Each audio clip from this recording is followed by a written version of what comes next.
So if you guys are ready, I'll go ahead and just kick it off then. So I know we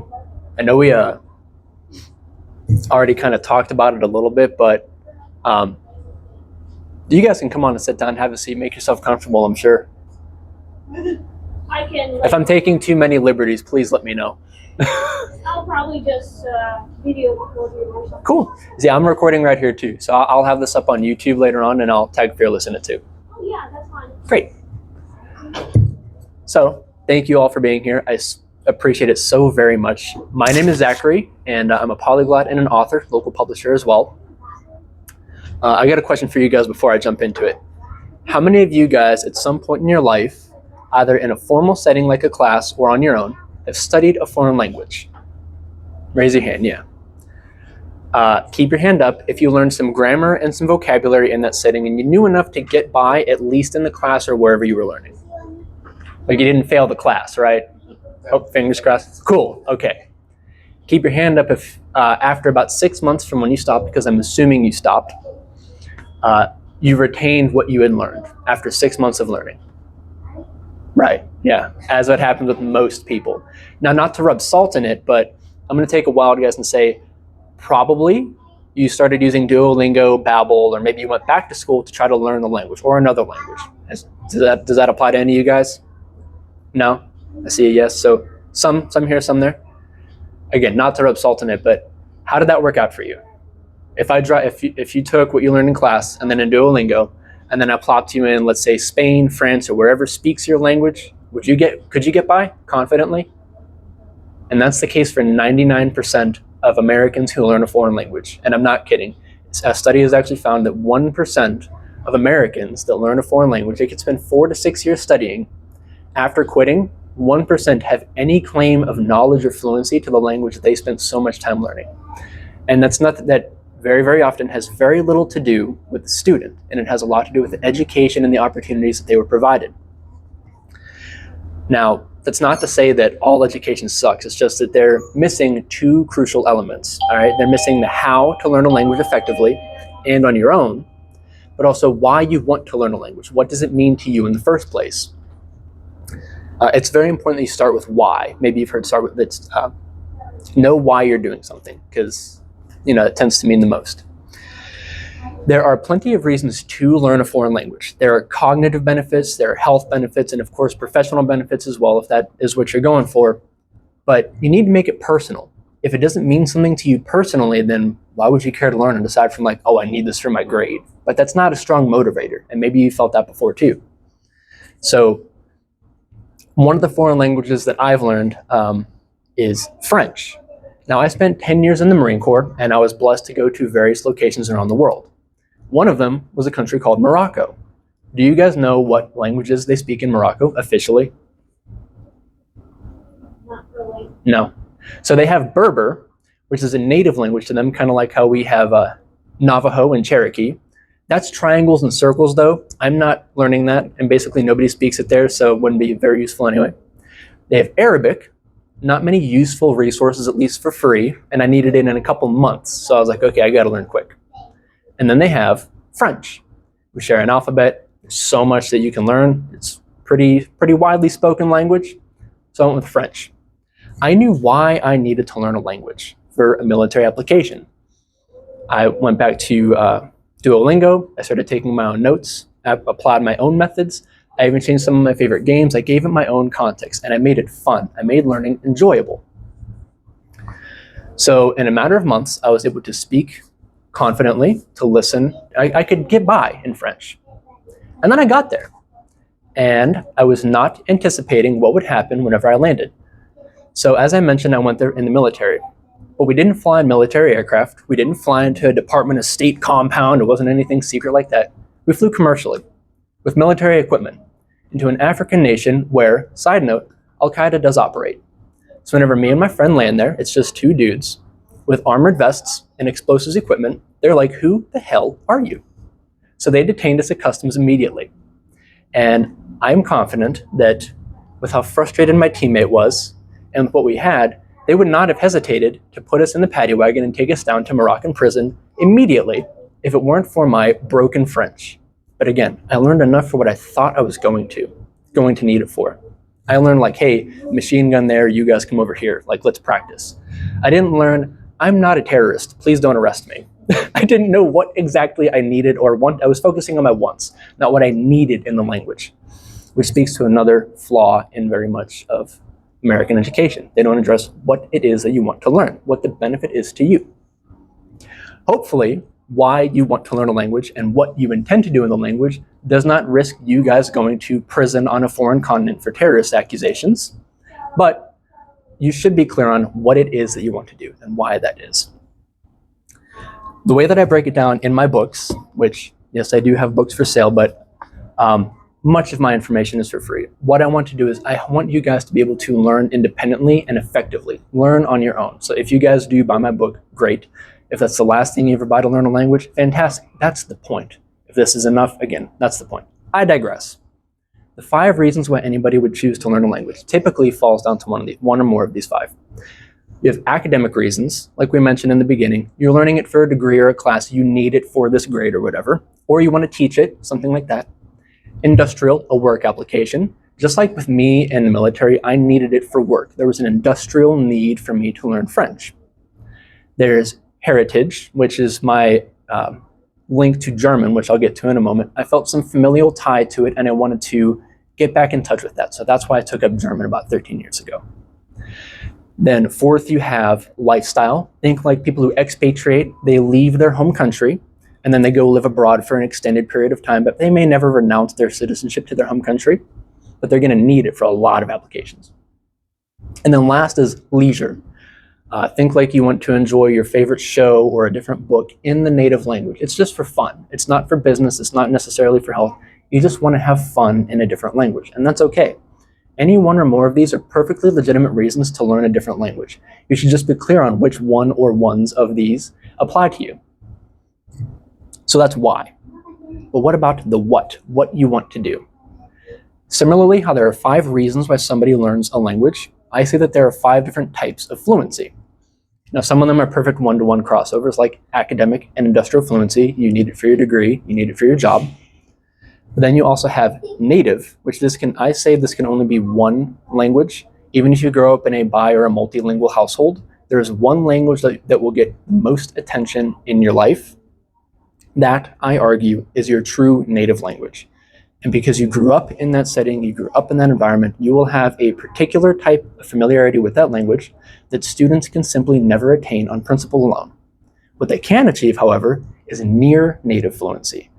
Now, this is what I believe, this is what I fear most people conflate with fluency. When somebody says, yes, I'm fluent in Spanish, or I'm fluent in Mandarin, or whatever the language, it doesn't matter. I fear that most people associate fluency or I speak blah, blah, blah with a near native level of fluency.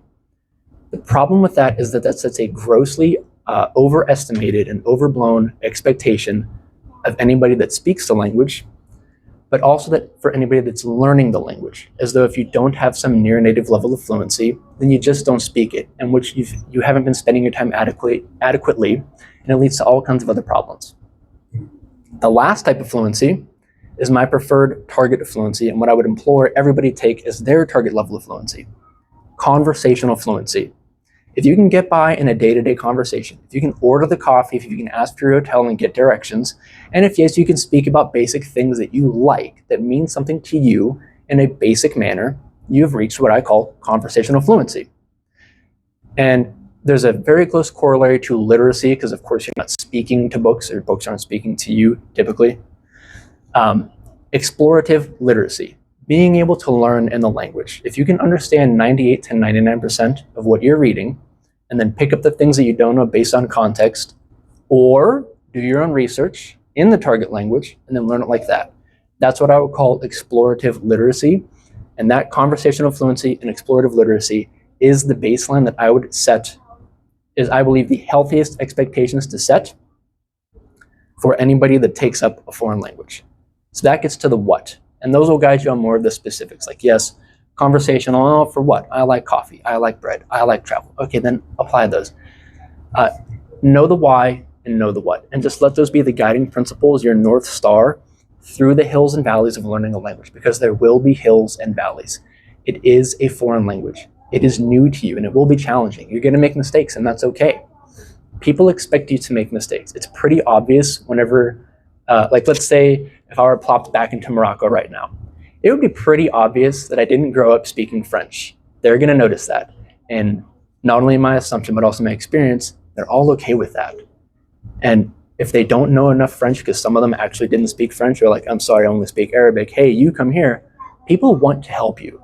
People don't want to like, oh, hey, this guy doesn't speak French. Let's point fingers and laugh at him. That basically doesn't happen. Unless you go to Paris. They have a particular thing about like, Parisians hate people speaking French, even amongst themselves. Again, I digress. People want to help you. People want to see you succeed. So be confident in your learning. Understand that, yeah, you're not going to sound perfect, or you're not going to be perfect whenever you start. And that's okay. Nobody has that expectation of you. Don't set that expectation for yourself. All of this, however, is great as long as you apply the right how, the right methods. If you know why you want to learn a language and you know what you want to do in the language, do you expect Duolingo to and it's not like I have a personal vendetta against Duolingo, they're just the easiest ones to poke a stick at, but do you expect some default application or standard course to teach you how to read literature in a foreign language or how to get by from day one? No. They're probably going to give you a bunch of other grammar and a bunch of other topics that are frankly just going to waste your time. If you don't care about extraterrestrial space beings, why on earth would you learn about that stuff? You wouldn't. You just cut right to what you want. And I learned that painfully in my first foreign language, which was in fact German. Like I mentioned, about 13 years ago, I started learning German. And that started this whole, here I am today writing books about language acquisition, but German. I turned to Duolingo, which it was much different then than it is today. There was much more grammar. It was much more of a class than you would ever find today. I did, however, go and take extra notes. I had a notebook, and I was very, at least what I would call relative to my normal stuff, my normal application, studious. I was diligent in my studies. I worked so hard at it. I put a lot of time and effort into it, and I got all the way down and I completed the German tree in Duolingo. I had this stupid little golden owl with the German flag draped over it, and I was like, great, I've done German. I know German. I have learned the German language. And then I got a book. And I found out very quickly, I can't read. And then I was like, okay, well, maybe that's a one-off, so I'll go to music, and I'll see what German music is like. I was lost. They were speaking at a normal speed with normal daily language. I was lost. I was like, okay, videos, YouTube, like news. I know news. I know stuff. And I go there, no, same thing. Like I knew it was German, and I knew like some of the basic stuff, but no, I did not speak German. And that again speaks to the ineffective learning mechanisms and techniques. I didn't follow my own independent methods and wants in a language. So there's this guy, his name is Paul Nation. He has a doctorate in, and this is something that I wish I knew all those years ago, but Paul Nation, he has a doctorate in linguistics. And I'm sure he's a professor somewhere, but what I know him for is what he writes about is the 4 strands of language acquisition. And any language course, anybody learning a language needs these 4 things in the right personal measures to accurately and adequately learn a language. You need language-focused instruction, that's the first one, and that's just grammar. You need to know how the language is built and how it changes. You need meaning-focused input, reading or listening to something that you care about, meaning-focused output, writing or speaking about something that you care about, and then fluency development, practicing the things that you already know so you can hammer in those sentence structures, those verb and adjective changes, learn what you already know so it comes more naturally.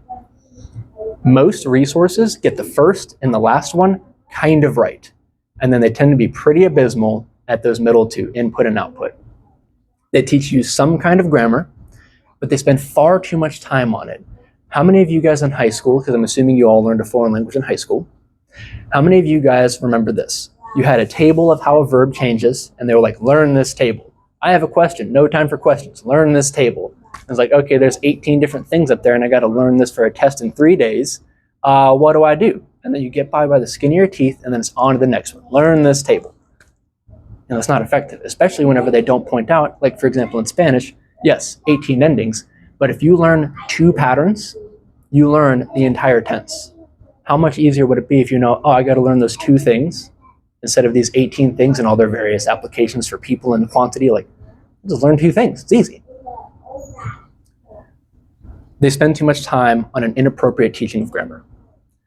Fluency development. They don't give you enough time practicing the things that you already know because, like I said, learn this for 3 days and on to the next one. We're never touching that thing again until you get to your final.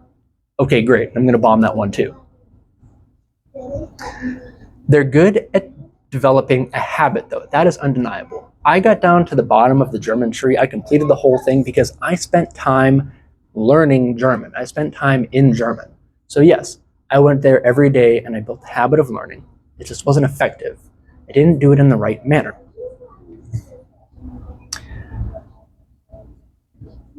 What I recommend is, before I get to the recommendations, let me break down input and output a little bit more.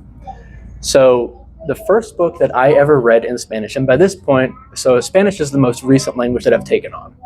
And by now I like to think that I have a pretty decent method and approach to learning a language. So the first book that I ever read in Spanish was actually this one right here, The History of Spain. I'm a history nerd. I like how countries are formed. I like histories, I like traditions, and of course, I like languages. This 180 pages of the history of Spain was painful to read. It was. A lot of it was foreign to me. I was still learning the structure and the syntax as I was going through it. But because I cared so deeply about the material of the book, I would read the same page 5, 10, 20 times and I'd be okay with it because I'm learning about 2 things actually that I really care about in a context that means something to me. I want to read books. I like history and I like Spanish. Well, crazy. Got it all right here. Maybe you don't like the history of foreign nations. Maybe you want to read Dean Koontz. Maybe you'd like to watch Spanish cinema. Or again, like I mentioned earlier, go abroad and order a coffee. Find input that means something to you, especially because input, recognizing the language, is much lower stress. It's much easier. You can take the time, re-listen to things, reread it, break it down on your own. You don't got to worry about somebody waiting on a response. Take that time on something that you care about and learn that. It's surprisingly effective if it's the first time that you do it. And similarly with output. I strongly recommend that everybody steps a little bit outside of their comfort zone. It's going to be stressful because it is production. It is different. It's something that you're not used to. Maybe you're getting outside of your comfort zone because you don't like talking. Maybe you're more introverted. So it's that much as a challenge. But also, it's a foreign language. You don't know this stuff like perhaps you know English. It's challenging. But again, people want to help you. People want to see you succeed. Nobody's going to point and laugh at you, okay? If you're having problems, they're very likely to help you out and to say, hey, no, here's actually how we say it. Try saying it like this. And they'll just have a nice conversation. That, and when you're in these output settings, you will become acutely aware of the things that you do know and not what you don't know immediately. If you don't know something and you're stammering, you're going to notice that, and so will they. But again, they're going to want to help you, but that's going to set that expectation for yourself. I need this. So whenever you go back to it to learn it, it's going to set in because you will have set that expectation of, I need this. So it's going to be easier to learn it whenever you go back to it in input. So on day 1, I would strongly recommend that, and this is subjective, and I'm not saying like literally day to day do this progression, but at the earliest stages of learning a language, understand that for day one, learn the grammar. Set a solid foundation for yourself of how the language is built, what the sentences typically look like. Don't focus on learning everything in any one application before you move on. That's not healthy or reasonable either. Get a solid base in the immediate things that you need, the things that will serve your purposes immediately, the best and right away. And then very soon move on to meaning-focused input. Again, something that means something to you. Take the time, go through it, learn those basic applications, and then apply that in output. Challenge yourself. Step a little bit outside of your outside of your comfort zone, like I just mentioned, and really let that stuff set in. Okay? Don't downplay the importance of a solid foundation in grammar. I mentioned that most resources spend too much time in it. That doesn't mean that you don't need it. If the advice that I hear of people like, oh, if you just listen to a 10-hour stream of Mandarin, or if I dropped you in French Africa, you would learn the language. No. If you don't understand how it sounds and how it looks, you're not going to learn it. You can't just by osmosis learn a language. That does not happen. So you do need some foundation in the language. Maybe 10% of your time should be spent on this. And then the practice of that is the fluency development. So you're not in the textbook studying the table, you're just practicing it in use. Repurpose the materials that you make for yourself, though. I strongly encourage that everybody keeps, whether it's one that I do have published on Amazon, or you just go and spend, $1.50 on a notebook, get yourself a language journal. In mine, I keep track of 4 things. I keep track of my goals, things that like what I want to do in the language, the alphabet, which is the sights and the sounds of the language. I keep track of the grammar, so things that I see as immediate challenges or that will be most useful to me, and that I set up a reference for myself in a context that I care about. So I'm not going back to a boilerplate grammar book. I'm going back to, yes, I would use this tense like this. I need to change it like this when I care about talking about this. And then the bulk of the book is left to exercises, practice, journal prompts, writing about your day. And I so strongly recommend that you go back and not only do you write these things down, you read them to yourself. You read them aloud. You practice speaking and producing the language on your own, not in a stressful environment, without having to think so much about what you're trying to communicate. You can take it a step further and record what you've written, record yourself speaking, train your ear, and refine your accent on your own as well, so that you are more confident whenever you do go to true output. So those are some recommendations that I have for you about how to go about learning a language. I strongly recommend that you should be tailoring how you learn and how you study, how you practice, to your desired applications as you grow in the language. Whenever you start, as you're starting in any language, maybe you guys are all familiar with the Pareto principle, the 80-20 principle. So there's this guy way back, he's an Italian farmer, I think. He noticed that 20% of his crops were yielding 80% of his yield. So 20% of the work gives you 80% of the results. And he noticed that the more that he looked in different sectors, that seemed to hold roughly true. Roughly 20% of the work, anywhere that he looked, 80% of the results came from there. And that's why it became known as the Pareto principle, named after the guy himself.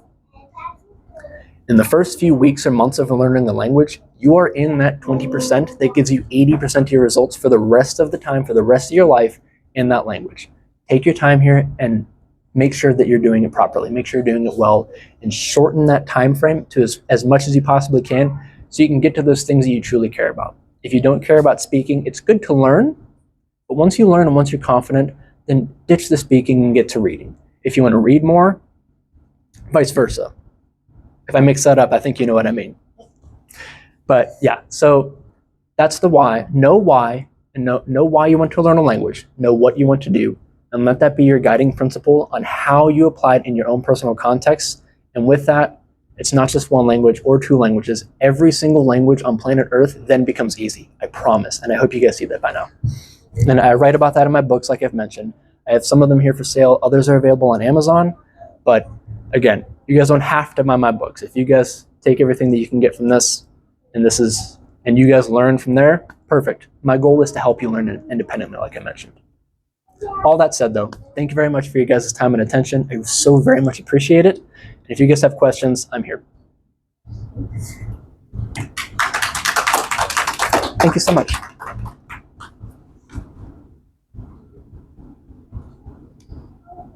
Questions? If none, that's okay. You don't have to ask any. I think what I'm wondering is about being older, right? Yeah. Is there any conflict that comes in the way of learning another language as you get older? So you mean, is it harder to learn a language if you're older than if you're younger? Right. It's short answer, yes, but only because think like my daughter and my son is 2. They're learning English and they're in pure, full immersion. So like they kind of have no choice. They have to learn the language. It's harder in the sense of we're not in the same environment as our children. So in that regard, yeah, you're not going to get true immersion like you're a toddler again. But you have such a strong leg up and you already understand how language is formed. You already understand grammar whether you know it or not. If I asked you guys, can you give me an example of the past continuous tense? You'd be like, what is that? Why are you asking me this? But if I ask you about a time that you had been doing something, oh yeah, I can tell you about that. I can tell you about a past habit. So you already have such a leg up on language itself and grammar, whether you know it or not. So in some manners, yes, by way of like, you just don't have access to the same type of environment. But in so many other ways, you have such a great advantage that should not be underrated. Does that answer your question? Yeah, that's Great. Anyone else? Do you have any recommendations for like, so he's going to be learning German. Sure. He's just starting but it's literally just that. I mean, I think he has a genuine interest in it. He spent some years there when he was little. Nice. But, he's having to do it for school. Right. But so he wants to get as much out of it as he can, but he also has all these deadlines he has to hit and things he has to just check boxes for and stuff. Right. Do you have anything that you recommend for like learning like in that situation? Yeah, I would recommend so you have a genuine interest in it, but you're stuck in like, I have to go through this course because I'm in school. That's a tough place to be in because yes, you are going at their pace based on what they tell you you're learning this week. You can still find more passive ways of learning and being in the language that don't require you to sit down and study it. So for example, if you like, I find that I do not like rap in English, but there are German rappers that I love. I enjoy that kind of music in German. I don't know why, I just do. And I find that in various languages as well. Find something that you enjoy in the language that you can do without having to think about it so much. You'd be surprised how much you pick up just passively. Yes, you do pick it up. You might not understand it. And that's not the point right now. As you're studying a language, your goal isn't to understand everything as you're learning it. Learn what the language sounds like. If you had German and 5 other languages in a room, be able to pick German out of that room at first. Then work on getting the gist of what they're saying, recognizing words and then getting the gist. And then, yes, move on to a more complete understanding. But find those things that are more passive so that you can be in the language in a manner that you enjoy without requiring a whole lot of brain power. If you have the time and resources to find, and by resources, I mean just sometimes it's money, like you need to buy some books. But if you like want to sit down and watch a YouTube video, follow your interests and do what you have time for, whether it's passive like music or more dedicated like, I'm going to watch this YouTube video. Does that help? Great. I had a question. What if the language, like, you can't really find people to practice with, like Russian? Yeah. So I kind of rely on, like, I got good at, like, reading and understanding movies and stuff like that, but then if I was to have a conversation, I don't know if I could. Right. It's different because, like, even in a movie, it's if it's recorded material, you can go back to it time and time again. That's the input. Yeah, and I've used like music here, like politics, like talking. I'm like, oh, I know what he's saying. So I'm like, okay, cool. But if I was talking to like, you know, a local, I don't know if I would be able to. True. Yes. And and go ahead. I'm sorry. That's it. I'm just wondering what are things that I can do to kind of help with that, I guess. So my first question to you would be, where have you been looking to find Russian speakers? Well, I got lucky because in Texas, my elementary school was an international school, so that's where I started Russian. Nice. That was our third language, and I kept it all the way to 6th grade until I moved here. Then I lost it. I stopped studying it, but then I was like, I don't want to lose what I already know. Right. So then I started to do it on my own. But I had a teammate at UNL. She was Russian, so I kind of kept it a little bit. Nice. But then we graduated, and life happens and people move on. Yeah, so I just lost in touch with her. And it was kind of hard since then. Right. So I would recommend looking at places. So Meetup, I'm sure you've heard of Meetup. I know that there are German, French, and Spanish groups locally here on Meetup. Perhaps there are other ones for Russian, maybe. Maybe you can find a Facebook group as well. It's hard to find people that are local so you can sit down and have face-to-face conversations. That is very difficult, I've found. I would turn to apps. I know Tandem is a good language exchange platform, and there are plenty of applications and websites that their sole purpose is facilitating language exchange. So Tandem is a good one. I used that one for a long time. Hi Local is one that I'm on now, Local with a K. And it's typically for people learning English, but there are over a dozen other languages spoken on there every single day that I've been on there. So that might be a good avenue. Hello Talk is another good one. I would try that one. That's another highly recommended one.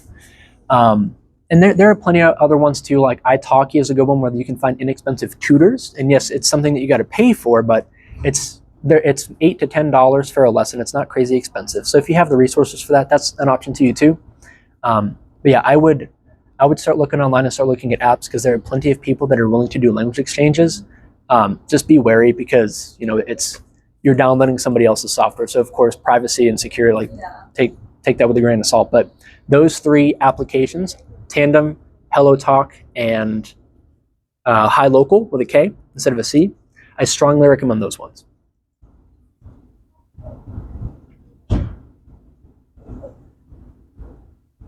I think they're good. I was just Okay. Yeah, I was looking for them too. Any other questions? No, that's fine. Thank you guys so much. Really appreciate it. If you guys have any other questions, I'm more than happy. In case you can't tell, I'm more than happy to talk about this stuff. So please fire away. This is kind of off topic, Sure. and more kind of just want to hear your view on it. Have you Yeah. heard of Tokipona? I heard of what? I'm sorry. Tokipona. I've not known. It's a language created by as a constructed language. Okay. It's less than 200 words. I just was wondering what you thought about it. Right.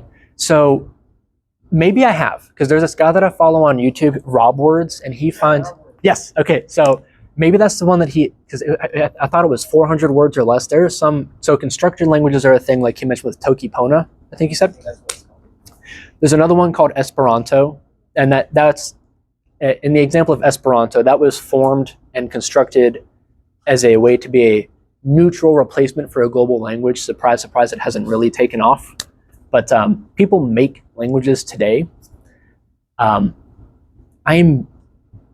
very interested in the process of creation of a language because it does have to be very thorough. It's a very thoughtful, careful process so that you can capture all of the possibilities of human expression because it truly is endless.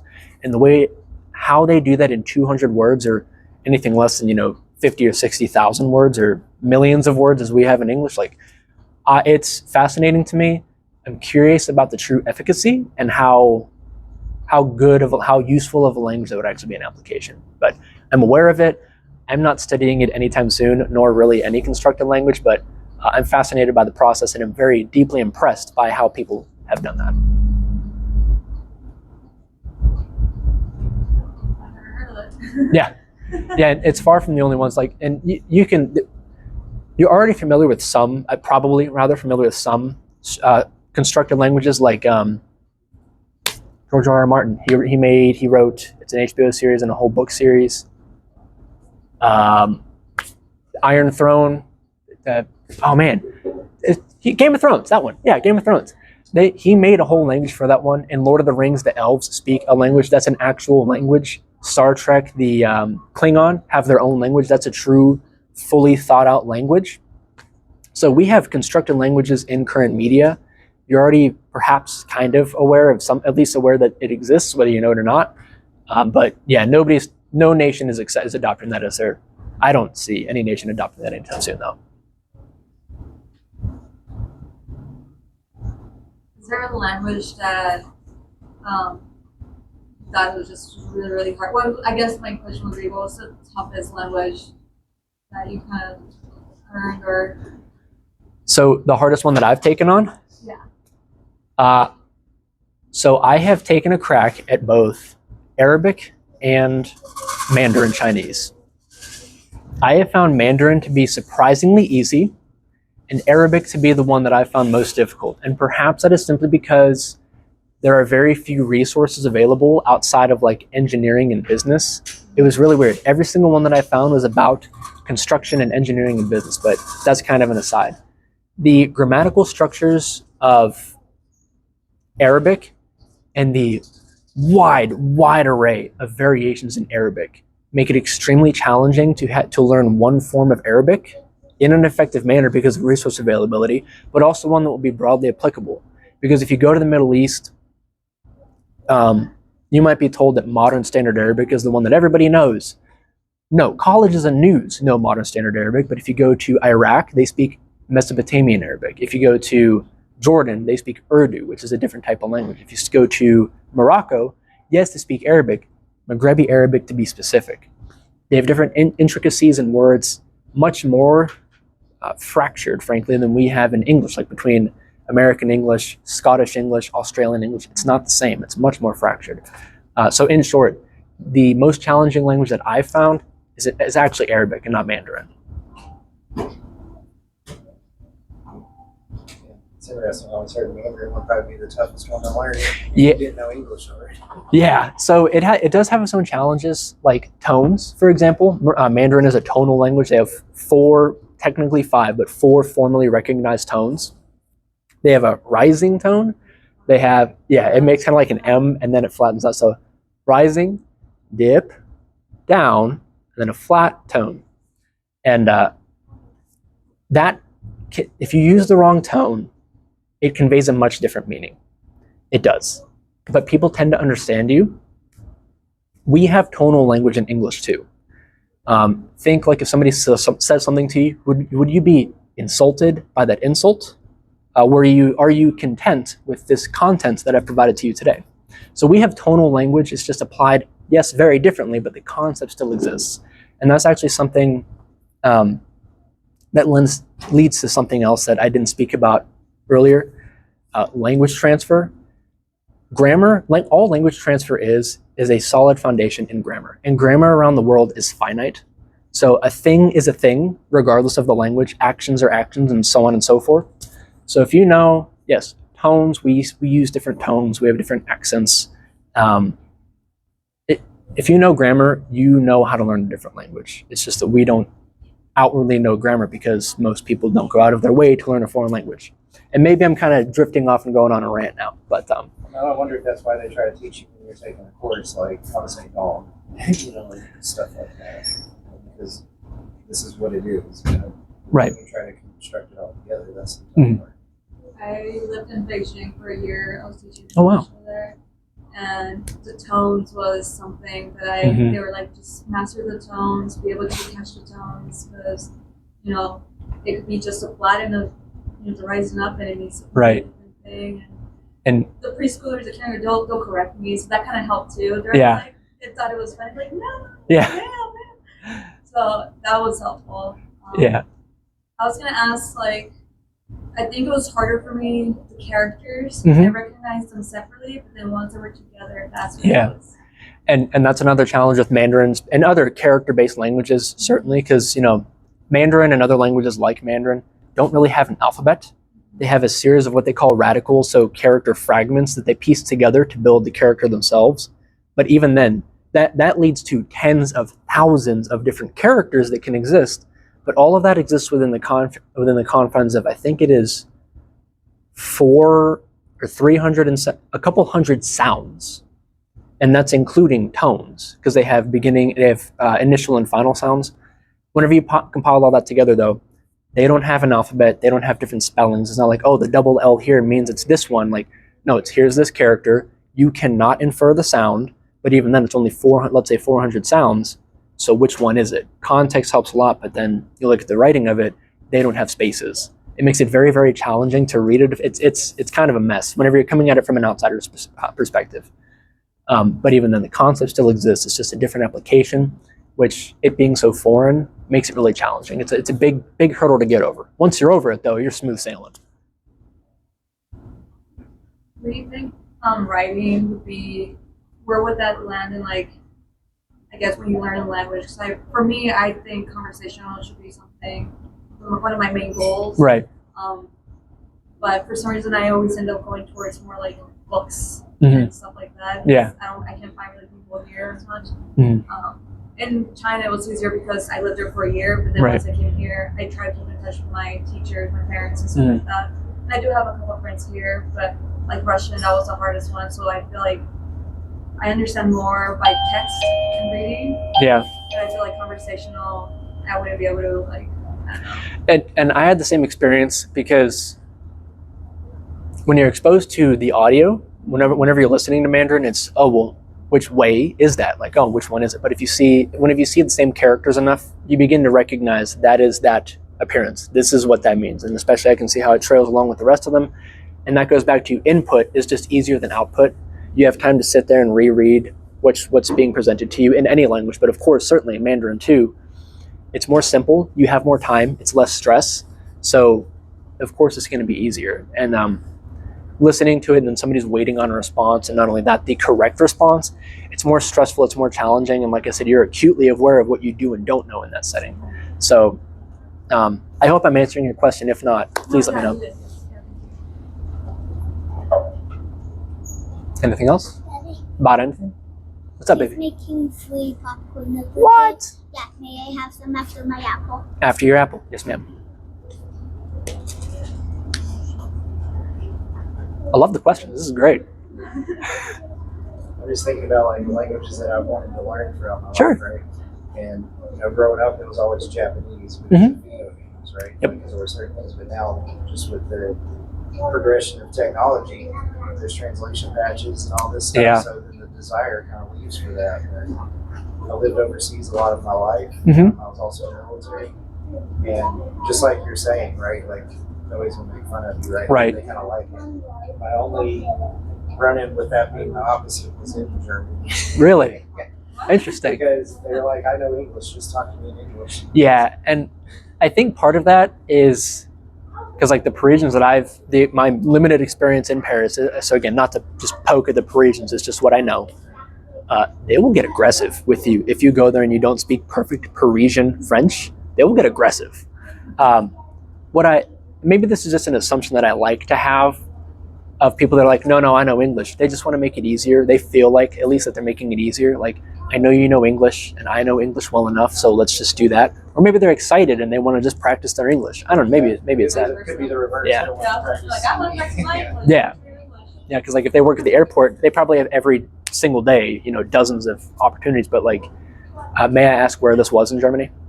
I was right outside of Ramstein. Oh, so like at the airport? Yeah, so maybe. But maybe it was just like, hey, I want to make this easier because most Americans, it's a reasonable assumption, most Americans don't speak German. And where it's pretty obvious to tell whenever you leave the country, that's an American right there. Yeah, or pretty obvious. But I did notice, like what you were saying earlier, in Japan and in Korea, they love it when you're trying to speak. Oh yeah, yeah, they're so happy. They're so excited. It was awesome. So I would definitely love to learn an Asian language just for that reason, because the people made such an impact on me. Right. And so Korean is one that just so happens to be on my list of languages that I want to learn. Japanese, frankly, sounds like hell on earth to me. And I say that because they have 3 different writing systems, as I'm sure you're aware. They have, So I'll go with kanji. Yeah, so they have- Hiragana and katakana is fine because it looks like yours. yes, and so hiragana and katakana actually have 48 different character fragments that they use to build their characters, so that it's limited enough.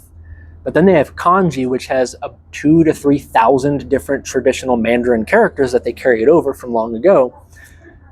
So 3 different writing systems and really thousands of options. No thanks. I've heard that Like I know like a lot of animes they use katakana. the grammar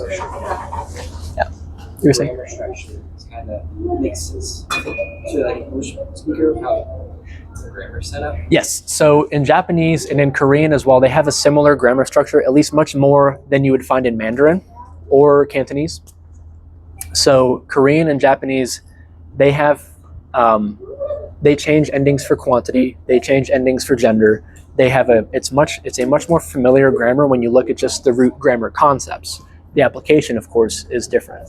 And that, in my opinion, compounds of why I would think it's hell on earth. Because in Mandarin, you don't really change for quantity. Like you add men, and that's the pluralization for literally anything and everything. You don't change for gender, except for maybe in the character in the written format. It's a much more simple syntax. It's much more formulaic. So the grammar, in my opinion, is much more simple in Mandarin, which is why, even though there are tens of thousands of characters, I only need a certain few for my applications. I think it's a lot easier.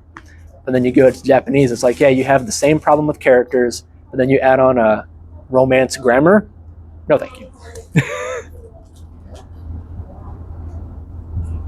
But again, perhaps I digress. The just learning part of it, though, like going back to my original question about Right, yeah, I'm so sorry. about I just meant like earlier when I was asking about being older and learning something. Mhm. I noticed that so when I was in South Korea, I was away from the places where most Americans were, right? Mhm. And it was very interesting because they pick you out of the crowd, right? Yep. Like, And I'm like, well, am I like Canadian or German or something? They're like, no, you're American. Before I even spoke. Yep. Kind of thing. But I met so many people that taught themselves just languages. You know, even older. You know, Yeah. between 15 and 20, and they just taught themselves languages, and they could speak it perfectly. And Yep. It just blew my mind. Mhm. I'm like, I don't know if I have that brain capacity, right, to just do that. You know, you meet people that know 3 or 4 languages. I'm like, how are you doing that? So yeah. Right. Yeah. I promise you are. Everybody has the capacity. You know, shy of other deficiencies and problems, but I would argue that everybody has the capacity to learn 1 or more languages, as many languages as you have, you know, time on this earth for. You can do it, I promise. It comes down to, like I mentioned, a fundamental understanding of grammar, because past continuous, what the hell is that? Had been doing something, okay, I know that one. How does that appear in Japanese or Korean? If you know the right questions to ask, and you do it in the right context that you care about, not to beat a dead horse, but if you do it in the right context of something that you care about, you'll pick it up much faster than you think. And further to your point of with all the translation, like it's really easy to find an English translation of what you're looking for today, but even still, there are nuances, there are meanings, subtle meanings in the native language that don't carry over in translations. I'm still eating my apple. I got you a small. Thank you so much, baby. I really appreciate it. You're welcome. There are little subtleties that just don't carry over. And like whenever you break down the roots of certain words, like you can tell that how different things, different ideas and concepts are connected in a foreign language that just don't carry over in our language. Plus, you look at, maybe these guys have seen lists of, yeah, this word doesn't exist. We need this Danish word or this Swedish word in English because we don't have it. Yeah, of course, they have a different expression. They already have an idea of a different concept because of their language and their history that we just don't have in English. So we've never thought of these things because we don't have the same perspective of them. So there's a benefit already, at least I think. And yeah, I get it. I can get the English translation, but it means something else in this language. That's interesting because in Korean, we were talking about this the other day. Like, I watch MTV, right? But in Korea, you know, you watch the DJs on there speaking in Korean, and then all of a sudden they would say computer, but it sounded like how we would say. Yep. And that's where, like in Japanese, the other.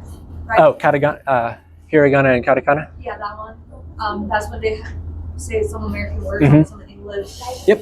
When they say or they have they add an ending. It's like an English Yep. word sounding, but they Oh, add yeah, a different ending. I know what you're talking about, Yeah. And But then North Korea, just because they don't want to be westernized at all, right? They made up their own words for Mhm. certain things. So it's very interesting. So it's like the constructed language or whatever Yeah. we're talking about. And for a little bit, like, you know, thrown into their language. So Yeah. It's kind of interesting. And it's interesting that, kind of just an interesting aside, you'll see the same thing of not wanting to bring in loan words in Navajo. I lived in New Mexico for a time and I was curious, like, okay, I see this Dine Bizad, like, what is that? Oh, that's just Navajo and Navajo. Well, I'm here, now I'm curious, so what does it look like? They don't do loan words. I think they have a single loan word in all of Navajo. And I believe it's hogar, which comes from the Spanish word for home, not casa, which is just like a house or a place to live in. Home, like this is my home. I think, yeah, so I think that's the only loan word in Navajo. During World War II, whenever we had them as the Navajo code talkers, though, they needed to be able to communicate about the things that the U.S. military were using, which is where I get the example, which is why I found this one of, they don't have a word for tank. They have something that basically translates to the large metal beast that moves on wheel or round objects that spits fire from its top horn. Yeah. But that's tank to them because they don't want to bring, and they want Navajo to remain Navajo. So they will go that far out of their way just so they don't have to say tank. It's interesting. Things fire out. It's fun. Oh, yeah. That's cool. That's Yeah. how Porcupine works. You just say what it looks like. Oh, that's The interesting. raccoon, you say like fluffy, tiny animal or something. So, not to poke fun at it, so every sentence is basically 150 words long then? It's context based. Yeah. Context based. Yeah. Two sentences can mean like 3 different things. You just have to figure out what means in context. Yeah. Definitely. I did have a question about like Sure. when you're journaling or when you're learning multiple languages. Mhm. Is it better to commit to one language per day on your studies, or all of them a certain amount of minutes or hours per day, or every other day? Like let's say Russian and Mandarin Mondays and Fridays, and Spanish and French on Sundays. Like how do you separate your studies? I would urge caution on mixing too many languages at the same time, especially ones that have linguistic similarities. So Would for it be better to separate the ones that are kind of similar um, in a way? So let's say Portuguese, Italian, and Spanish. So you kind of like hold off of learning some. I would recommend. So for a time I tried learning. I committed to learning 4 different languages for a time. And granted, I didn't have anywhere near the techniques and methods that I have today. This was in my like so-called infancy of learning languages. I was not going about it the right way, and confusing Portuguese, Spanish, and Italian was just making things so much harder for me.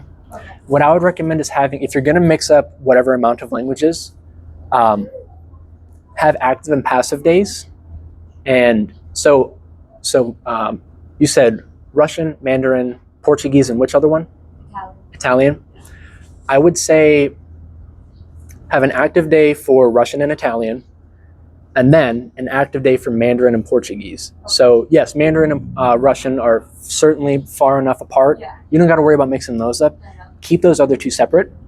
On the days on the days that you're active in Russian and Portuguese, or whichever languages you choose, on that same day, consider passively a little bit of passive repetition, even if it's just like 10 minutes of music or something that you don't like I mentioned, you don't got to think too much about it.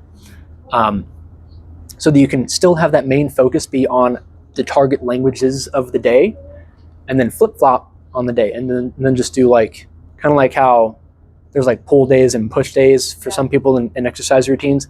Same thing, but you're never truly letting one day go where you don't touch those other 2 languages. Yeah, that's what I was wondering. Okay. Yeah.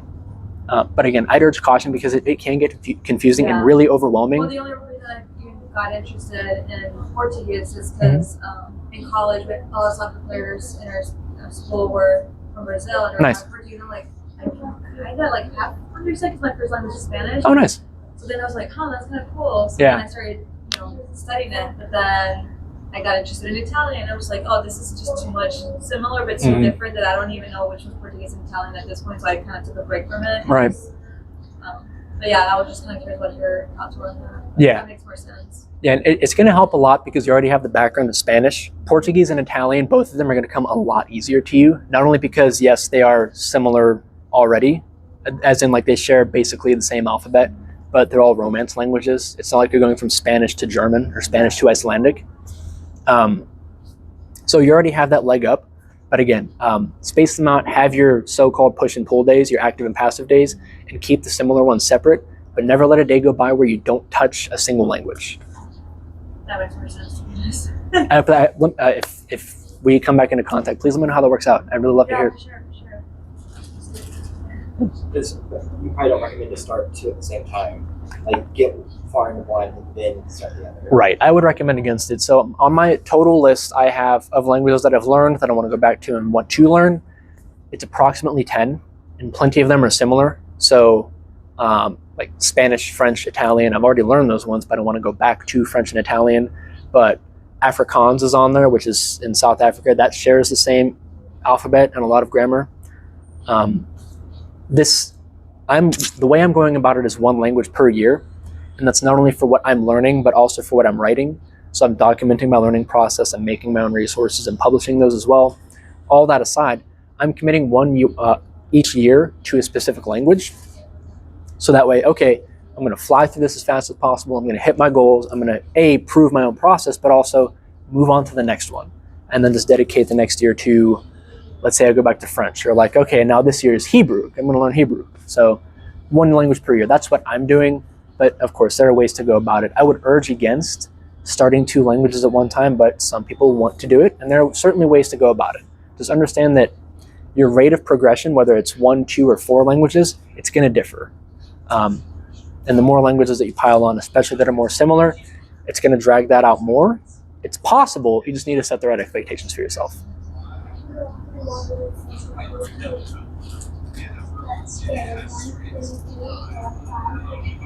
This has been fantastic. That's all Oh, hey, thank you guys so very much. I really appreciate it.